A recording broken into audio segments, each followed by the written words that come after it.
સંતની જય, પધારેલા રે ગુરુ સંતની જય.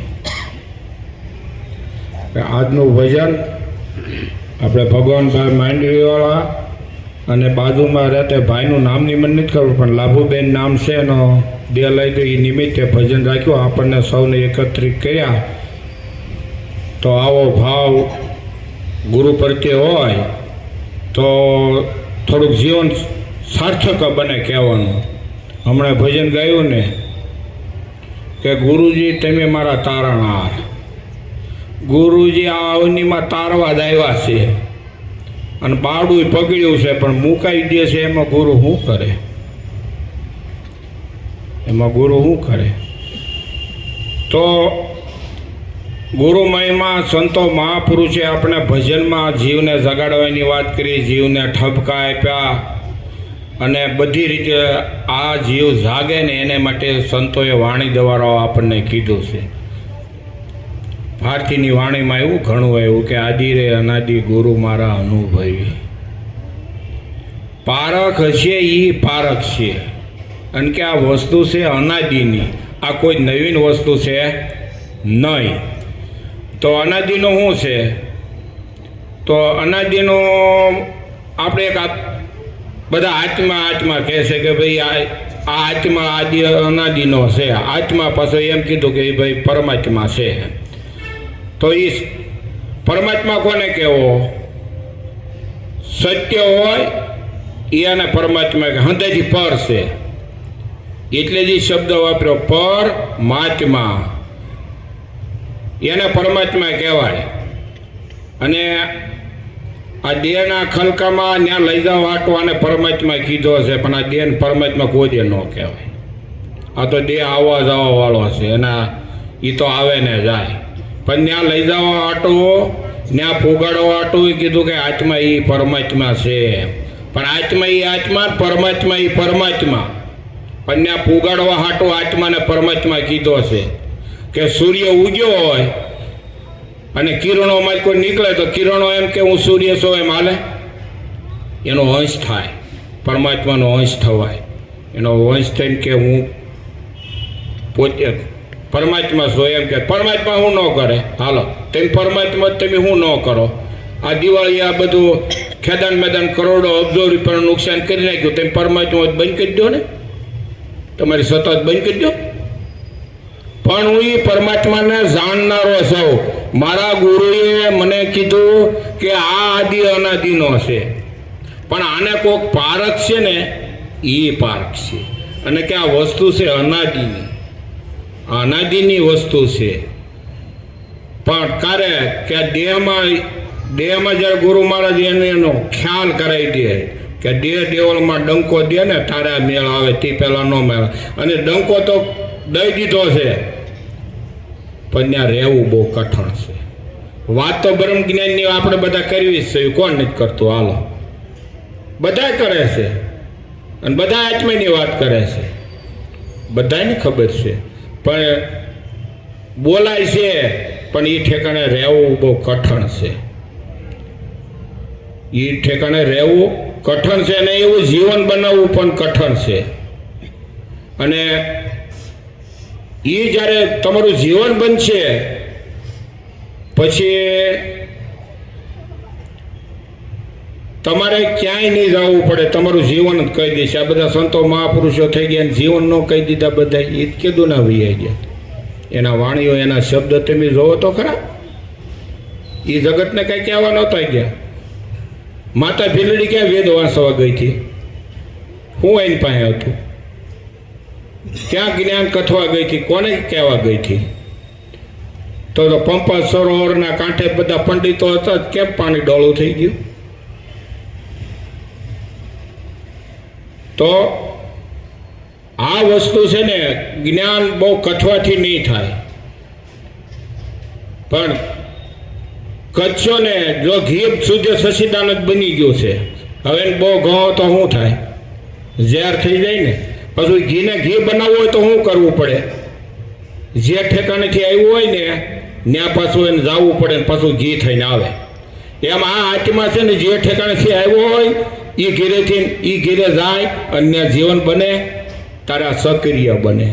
કારણ કે ગુરુના ગુણ તો બધા બહુ મહાન પુરુષોએ ગયા. ગુરુ અને સદગુરુમાં ઘણો ફેર છે, જમીન આસમાનનો ફરક છે.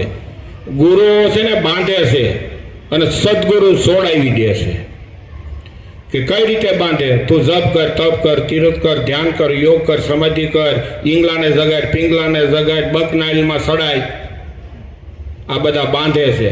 અને સદગુરુ કે આ બધું મૂકી દે, તું આ બધું મૂકી દે, તું સાફ થઈ જા. સાફ થઈ જા ને અને પછી એ પ્રવેશ થશે ને પછી ઓટોમેટિક એને પ્રયત્ન કરવો પડશે નહીં. એટલે કીધું કે ઉત્તર દિશેથી ગુરુ મારા આવ્યાના અમરાપુરના વાસી છે, એમ કીધું આપણને. ક્યાં? અમરાપુરના વાસી છે. અમરપુર કોને કહેવું? કે જેને કાંઈ ન્યા અડદની જન્મે નહીં, કોઈ મરે નહીં, એનો કોઈ વિનાશય ન થાય. ગમે એટલે વંટોળી આવે, ગમે એટલો વરસાદ પડે, ગમે એટલી અગ્નિ જરે, પણ એને કાંઈ ન થાય. એ અમરાપુરનો વાસી છે. આવા મારા ગુરુ એ ભારતી એમ કહે છે કે આવા મારા ગુરુ છે. અને આ મને મન મેવાશી નહીં એની મને માર્યો છે, પણ બાર ભીતર કોઈ ભાળ છે. જોઈ લો હરિદર્શાણા. કારણ આપણે ખબર કેણીએથી નહીં ખબર પડે હો, રેણીએથી ખબર પડશે. આ બધા મહાન પુરુષો રેણીએથી થઈ ગયા. કેણી તો કયા માત્રમાં આવે છે? કારણ કે આની ઉપર મીટર નથી ગોઠવું, આનું કાંઈ બિલ નથી ચડતું, ન તો અમને તરત ખબર પડી જાય. પણ વાતું કરીએ બ્રહ્મ પ્રગટ નહીં થાય, બ્રહ્મમાં ફળી જાઓ. અને હજી બ્રહ્મની વાતમાં છે ને ભ્રમ આવી જાય છે, ત્યાં વાંધો આવે છે. બીજી ક્યાંય વાંધો નથી આવતો. કયો ભ્રમ આવે? હું પણ આનો આવે, હું જ્ઞાની છું, હું પંડિત છું, હું નાત જાતવાળો છું, ત્યાં ભ્રમ આવી ગયો. કોઈ આ જગતમાં જ્ઞાની ને કોઈ અજ્ઞાની પણ નથી. હો, પણ એવી દ્રષ્ટિ આપણી થઈ જાય, સમદ્રષ્ટિ જેને કીધી. કોને? સમદ્રષ્ટિ. કે ગુરુ મહારાજે સમદ્રષ્ટિ કરાવી, ગુરુ ગમે થાય સમદ્રષ્ટિ. હવે મારે એટલો જ વિચાર કરવાનો કે આમાં મને બીજો કેમ બતાય છે, આમાં કેમ મને બીજો બતાય છે. એ બતાતો બંધ થઈ જાય એને સમદ્રષ્ટિ કહેવાય. બોલવાથી નહીં થાય, બોલવાની નહીં થાય. કારણ કે અમારા ગુરુબંધ ઈશ્વર મહારાજ હતા, બરોબર? અમને તો એનો અનુભવ છે. તો આ બધામાં જે પ્રગટ એનો દેહ તો નથી, પણ પ્રગટ છે કે નહીં? ક્યાંથી? રેણીએથી છે. સ્વભાવ રેણીએ કેણીએથી છે. એમ જ્યારે રેણી કેણી આપણામાં આવે ને ત્યારે કાંઈ કોઈ કહેવું નહીં પડે. અને બધાને ખબર જ છે, બધાને ખબર જ છે. પણ આમાં થોડાક શબ્દ બહુ આંકડા કીધા છે ભારતીય. એક શબ્દ તો બહુ સારો કીધો છે, એ આ શ્રોતામાં લાગુ નથી પડતો, વક્તામાં લાગુ પડે, અમારી જેખાને લાગુ પડે. બાના પેરી ફરે જગતમાં ઘણા, એમાં અનુભવી થોડા, કે ત્યાં રહેવાવાળા. વાત થાય છે પણ એમાં રહેવાવાળા એવા થોડા. એવા બાના પેરી ફરે જગતમાં ઘણા, એમાં અનુભવી થોડા. એવી સમજણ નહીં ગુરુજીની શાનમાં. ગુરુજી મહારાજે ઈશારો કર્યો છે, શાનમાં શાન પડી છે પાનબાઈ, અને એ જાણી લે પછી તારે કરવું પડે નહીં બીજો કાંઈ. જો એમાં શાનમાં જો એ ભાન આવી જાય અને જો સુરતા કદાચ પકડી લે તો કામ થઈ ગયું પૂરું. એવી સમજણની ગુરુજીની શાનમાં જોઈ લો પ્રજાપતિના ઘોડા. એવા આદિ રે અનાદિ ગુરુ મારા અનુભવી. આ સંતો મહાપુરુષોના શબ્દ થોડોક આપણે ગળકાવીને તો થોડીક આપણને લાઈટ થાય. કેવી લાઈટ થાય? બીજાની ઉપર નહીં હો, કે હજી હું આ શબ્દ છે, હું આમાં કેટલોક સૌ, ન્યાય વિચાર કરવાનો. હું કેટલોક સૌ, આમાં કેટલા મારા ટકા છે, કેટલા મારા ટકા છે. કે ખોડીદાસ મહારાજની વાણીમાં કે જીવડા જાગીને જો એકવાર અવસર છેલ્લો મળ્યો છે, ફરવું ન હોય તો 184, તને મોંઘામાં મોંઘો મળ્યો છે, તો હવે આપણે ભાઈ મને નથી ખબર કે એમ ક્યાં હતા ત્યાં, અને હવે ક્યાં જઈશું એ મને નથી ખબર, પણ અત્યારે ખબર છે, અત્યારે ખબર છે હો. અને અત્યારની વાત સાચી. તો આ તક ગુમાવાય. રેશનની દુકાને આપણે લાઈનમાં ઊભા રહીએ, રેશન ખૂટી જાય તો આમાં રેશન ખૂટી જાય છે, પૂરો થઈ જાય છે. તો આ મનુષ્ય અવતાર છે ને એવો મોંઘો મળ્યો, કિંમતી, આની મૂલ નથી કરાયું. કહેવાનો મારો ભાવાર્થ કે આ વસ્તુ છે અણમોલી. અને ગુરુ મહારાજ તમને છે ને કાંઈક પકડાવવાની એ માની લેવાનું, બાંધ્યો અને મુકાઈ દે ને એને સદગુરુ માનો,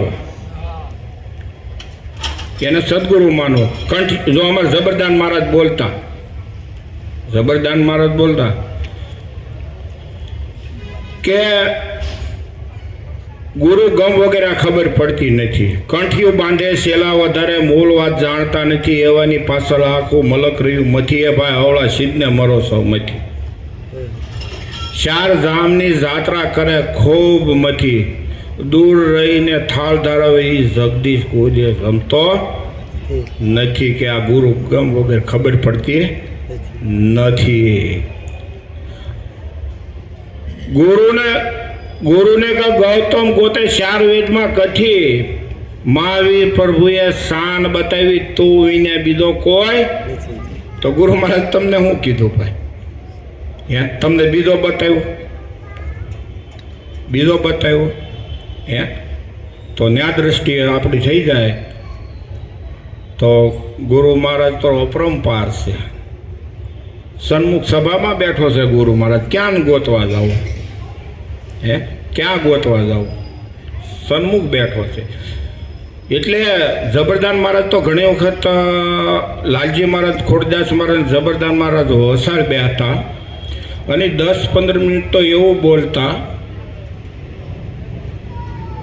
કે તું ભરાણો જુદી જુદી જાતમાં આત્માને કઈ રીતે સમજાવો મારે કે વાતમાં. નાસિકા નિવાસ કોણ, બ્રહ્મ કા રૂપ કોણ, જીવ કે જાત કોણ, એ તું નથી જાણતો. તું હુકામ આ પૃથ્વી ઉપર આવ્યો છો, એ શબ્દો બોલ્યા હું નથી બોલતો. હુકામ તું આવ્યો છો આવું કીધું. અને આ ગુરુ મહારાજના શબ્દ છે, ગુરુ મહારાજના આ શબ્દ છે. અને વાહ ભાઈ, નિરાંત મહારાજની તો વાત, ત્રણ લોકમાં ગઈને ગોતવા જાવ ને તો આ મારફાટ પુરુષ ન મળે, બીજે એની તોલે ન આવે એવી તો એની વાત કરી દીધી છે ને. સંસારમાં રહીને 2 બૈરા 12 છોકરાનો પરિવાર, ને હું બોલ્યા હમ હે જોગી અલ્લાહ અનાદિ પાર બ્રહ્મ કી હે પારા, નામ રૂપ ગુણ નહીં અમારે ને કબુ ન ધરું અવતારા. ક્યાં શબ્દ માર્યા? તો ગુરુ મહારાજના શરીરને તન મન ધન આપી દીધું, તમે પાસે શું વધ્યું? જો ખરેખર દેવાઈ ગયું તમે પાસે વધ્યું હું? અને કોને હારી ઉપદેશ કર્યો? આ વાત ઉપર નિરાંત મહારાજ બોલ્યા છે. અમે જોગી અલખ અનાદિ. જોગી કોને કહેવાય? તો જોગી રોડે ભગવા પહેરીને કે સીપિયા લઈને એને નથી કીધો. જોગીને કાંઈ ન હોય, એને શરીર જ ન હોય, એને જોગી કીધો. અને એ અલગ કીધો અને અનાદિનો કીધો કે એવો હું છું નિરાંત મહારાજ કે અમે જોગી અલખ અનાદિ પાર બ્રહ્મ કે પર નામ રૂપ ગુણ નહીં અમારે કબૂ ન ધરું હું અવતારા. અને પછી હું કીધું હમ છે બ્રહ્મ, બ્રહ્મ છે માયા. આ બધી માયા કોની છે? બ્રહ્મની છે. પણ બ્રહ્મ જ આપણું જીવન બને તારે એની ઓળખાણ પડે હો. હમ છે બ્રહ્મ, બ્રહ્મ છે માયા, માયા સબ સંસારા. ઈસ બીજ હમ હે સબ મેં, વૃક્ષ બીજ પે વિસ્તાર. જો ન્યાય એને ભેદ ખોલી નાખ્યો કે હું કેવો છો. બીજમાં વૃક્ષ, વૃક્ષમાં બીજ, બીજને થોડો તો વૃક્ષ બતાય છે પાછું છે એવું. નિરાંત મહારાજ કે મારું સ્વરૂપ છે. 3 ગુણ તમારો જો સતો તઈને કાઢી નાખ્યા. 3 ગુણ કહો અમે ત્યાગી, પાપે નથી મારે પુણ્ય નથી. જોત ઉજિયારા. વાહ ભાઈ વાહ, ક્યાં વાત કરી. આમાં જોત કઈ રીતે જગે છે એનો આપણને ખ્યાલ હોવો જોઈએ. અને પ્રત્યક્ષ અટકલની વાત નહીં, વાંચેલો નહીં, લખેલો નહીં, સાંભળેલો નહીં, સામે જોત ઉજિયારા ન્યા વાત કરી. આ કેના આધારે હાલે છે? આ કઈ જોતના આધારે હાલે છે? આ જળહલ જ્યોતિ ત્યાં બ્રહ્મ પ્રકાશ અગમ ઘેરે જય સડી શંકર મહારાજ બોલી ગયા.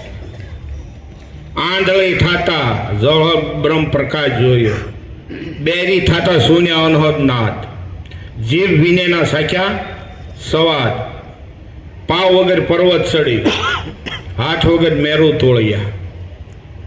ક્યાં વાત કરી. પણ આપણો જો કે બધાનો ભાવ છે ને બધા જાણે છે, પણ ત્યાં રહેવું, આપણું જીવન બનાવવું, રહેણી કહેણી, વિવેક, સ્વભાવ, આ બધો વિવેક હોવો જોઈએ. વિવેક વગરનું જ્ઞાન છે ને આંધળું કીધું. આપણે ગમે એટલું બોલવી પણ આપણા વિવેક ન હોય તો. એટલે બાપુ સાહેબે એક શબ્દમાં કીધું, વાંદણી નારીને સપનું આવ્યું પુત્ર નથી પોતાની પાંચ, એ ભજનની દેખાદેખી કરશો ને એમ કેમ થશે તમારી પૂરી આશ. કારણ કે સંતોએ છે ને એવું જીવન બનાવીને વાત કરી છે બધી. તો વાણી બોલવી નથી, હું શબ્દથી વાણી શબ્દથી કહી દઉં, બરોબર. આ કારે સમજાય. અને આ કાંઈ આપણી વાણી નથી, ગોરખે કીધું છે, બધા સંતોએ કીધું છે, આપણું કાંઈ છે નહીં આમાં. વાણી રે વાણી મારા ગુરુજીની, જીવતા પરણાવી બાવે મુવા ઘેરે આણી. આ સુરતાને ગુરુ મહારાજ જ્યારે શબ્દ હારી મિલન કરાવે ત્યારે જ મુવા ઘેરે જાય, ને કોઈ દિવસ ન થાય. આત્મ જ્ઞાનમાં જવું હોય તો સુરતાને શબ્દ હારી પરણાવી પડે તો જ એ મુવા ઘેરે જાય. કારણ કે હારીએ ગયા પછી તો ભાઈ બધું વિવેકમાં રહેવું પડે. હારિયામાં ગયા પછી બધું વિવેક રહેવું પડે. પછી પિયરના ડખા ન હાલે. તો આપણું જે ભૌતિક નહોતું ને એ પિયરના ડખા હતા. પણ હવે ગુરુ મહારાજ છે ને એ આપણું સુરતાનું હારું છે. અને ત્યાં જાય ને ત્યારે એમાં વિવેક, વાણી, વર્તમાન, સ્વભાવ આ બધું આવી જાય. અને એ રીત ન આવડી તો પછી કેટલાક દી સહન કરે ઓલ્યા. કારણ કે ભાઈ ઘર કે ભેગી કાઢો. તો વસ્તુ ગુરુ મહારાજની આ છે. પછી હું એની કીધું ગોરખે કેટલી સુંદર વાત કરી. ખીલો દૂધને ભેંસ વલોવે, એ હારો પારણિયામાં ઝૂલે અને વો એને હિસકાવે. વાણી રે વાણી મારા ગુરુજીની વાણી, એ જીવતા પરણાવી બાવે મોવા ઘેરે આણી. તો એ ઉપર આપણે ઊભું રહેવું પડશે. થોડુંક આનું મનન કરવું પડશે. તો આમાંથી થોડું થોડું અળગું થશે. પછી હું કીધું, ખેતર પાક્યું અને રખવાલને ખાધો, ઉડતા મરગલાએ પારધીને બાંધ્યો. વાણી રે વાણી મારા ગુરુજીની વાણી, જીવતા પ્રણય બાવે મોવા ઘેરે આણી. તમારા દેહ ઉપર જ જાય, બીજે ક્યાંય ગોતવા જતા નહીં. અને બીજે ક્યાંય જડે એમ નથી. બીજે ક્યાંય જડે એમ જ નથી. જ્યારે ભક્તિરૂપી કાયારૂપી જ્યારે આ ખેતર પાકે ને ત્યારે મનરૂપી રખવાળને ખાઈ જાય છે. જેટલા સંતો મહાપુરુષે જે વાત કરીને તમારે દેહ ઉપર ગણકાવે ને બહાર તો જવાનું જ નહીં. તો જ આનો અર્થ આપણને સમજાય છે. પછી હું કીધું ટાઈમ નથી એટલે ટૂંકમાં હાંકેલું છું. હેઠે છે આંડીને ઉપર સૂલો સડ્યો. હેઠે છે આંડી ઉપર સૂલો સડ્યો. નિવાણા પાણી મોભે સડ્યા. વાણી રે વાણી મારા ગુરુજીની વાણી, જીવતા પ્રણય ભાવે મોવા ઘેરે આણે. વાહ ભાઈ, ગુરુ મહારાજનું જ્ઞાન તો તમે જો જ્યાં મૂકો ત્યાં તમને સમજાય એવી વાત કરી છે. જ્યાં સમજો ત્યાં વાત. પણ આપણને બરોબર ન હોય અને થોડોક મારામાં રાગ દ્વેષ હોય ને થોડુંક આડાવળું તો ન સમજાય. પણ હાવ ખાલી થઈ જાય ને પ્રેમ ભાવથી જ આ વસ્તુ આવે છે. કહેવાનો મારો ભાવાર્થ પ્રેમ ભાવથી જ આવે. હરેક વાણીમાં કીધું છે, એક વાણીમાં નથી કીધું. અને આપણે મોઢે બોલવી. ગુરુજીએ શબ્દ સુણાવ્યો મને કે વાહ ભાઈ વાહ, આ શરીર તરી સાંભળે ઉતારવું, ખાલ પડાવવું ને એની મોજડી સીવડાવવું, મારા ગુરુજીને પહેરાવવું. તો કે મારા ગુરુજીની તોલે ન આવું. આવું તો આપણે બોલવી સેવી ને ભાઈ, વાણીમાં બોલવી સેવી ને. પણ હવે અંદરના ભાવમાં થોડોક ફારફેર થઈ જાય તો ઘણું આપણે સાંભળી ઉતારી મોજડી નહીં પહેરાવી. પણ ગુરુ મહારાજનું જે વાત છે એમાં થોડોક ગવકાવ થઈ જાય ને તોય હું તો કહું ઘણું કહેવાય એમ. તો આવું ગુરુ મહારાજનું જ્ઞાન છે, કારણ કે આપણે અરસપરસ આનંદ લેવાનો છે હંધાઈને, બરાબર. એટલું બોલી મારી વાણી ગુરુ મહારાજના શરણોમાં અર્પણ કરું. બોલો સતગુરુ.